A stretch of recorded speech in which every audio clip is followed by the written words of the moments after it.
Makinis, manipis, minsan, madungis, pero masarap.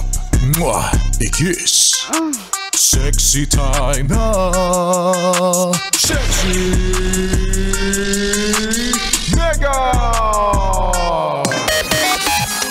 Ang tanong ng mga yes friend kong Gina G. Gipit na gipit ngayong solid Thursday morning. Sweldo na ba? Sweldo na ba? Sweldo na? Sweldo na ba? May sweldo na? May sweldo na ba? Ang sagot! Hindi pa. Hindi pa daw. Wala pa daw. Huwag ka masyadong excited. Baka bukas pa papasok, sasagarin hanggang Friday or baka hanggang Sabado. Kaya kung binabalak mong kumain ng masarap ngayong araw na to, pero wala namang budget ang sabi ng wallet. No. Gusto magsangyok, ganon. O gusto kumain sa masarap, i-reward, i-treat ang sarili. It's not gonna happen today, yes, friend. Baka bukas or baka sa weekend, ayan. Konting gapang, konting tiis, konting hintay na lang. Naghintay ka naman na mula nung nakaraang 15, di ba? O isang araw pagkatapos ng nakaraang sweldo, wala naman ng laman niyang wallet mo. Kaya ano ba naman yung maghintay ka pa ng 1 o 2 araw pa? Tubig-tubig na lang muna tayo, biskuit, ganyan. Pag umorder sa favorite karinderya, o di maglambing na lang muna para lagyan ng ekstrang sarsa ang kanin para alam mo na, medyo maitawid natin ang araw na to.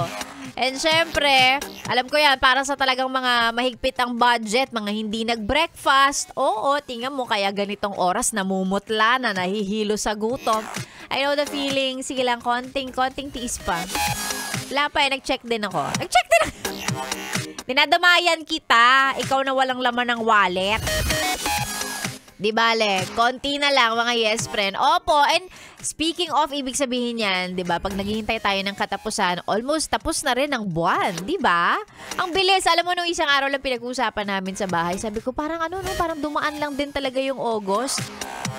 As in, dumaan lang siya. And oo, of course, alam nyo naman dito sa Pilipinas, pag bare months, Pasko na, di ba? And September is what? This weekend na. Next week. Oh, di ba? Grabe naman to. Ang bilis. So, alam ko habang hinihintay natin ng payday, and eto ang September, papasok na. Almost there, mga yes friend. Hayaan yung as early as now, mauna na akong bumati. Merry Christmas po. Ang aga. Gano'n naman tayo din sa Pilipinas. Tayo mga Pilipino, maaga tayo mag-Christmas O di mauna na ako, di ba? Grabe, ang overwhelming ng mga bagay na parating. Kaloka. Pero syempre, sa mga oras na to, alam nyo naman yan, pag si Sexy Mega ng kasama, medyo let's take it slow. Take it slow? Kalmahan lang natin mga yes friends. Si Sexy Mega na po ang inyong kasama tuloy-tuloy hanggang mamayang tanghali. Para sa mga yes friend kong hindi alam ang gagawin, ako na magsasabi. Chillax ka muna. Yan. Relax ka muna dyan mga yes friend. Of course, sa mga yes friend kong walang laman ng wallet, perfect ang oras ko. Bakit? Mamimigay ako ng 500. Mamaya, sabihin ko kung paano. Ngayon, secret muna. Gusto kong i-enjoy mo muna yung tugtugan ni Sexy Megan. Ganon! And syempre, sa mga gustong magpa-shoutout, pwedeng-pwede. Libreng-libre lang naman. Pero gaya ng lagi kong sinasabi, kung magbibigay ka, feeling galante, ay bakit ako tatanggi? Ang mga pa-shoutout po ay send lang sa ating Facebook page, DJ Megan Yes FM. I-follow at i-like na rin po ang page na yan para kumita naman ako. Charing lang. Basta i-follow at i-like yung page na yan. Again, DJ Megan, Yes FM. I-send ang inyong mga pa-shoutout dyan and then basahin natin yung mga yan. Samahan ang picture ng radyo kasi gustong-gusto kong nakikita na naka-Yes FM kayo. Siyempre, kailangan may pruweba, diba? Pwede mo namang sabihin sa akin na nakikinig ako ng Yes FM. Pero sasabihin mo, diba, Sexy Megan, ang programa mo, 3:00 ng hapon. Yung totoo, te.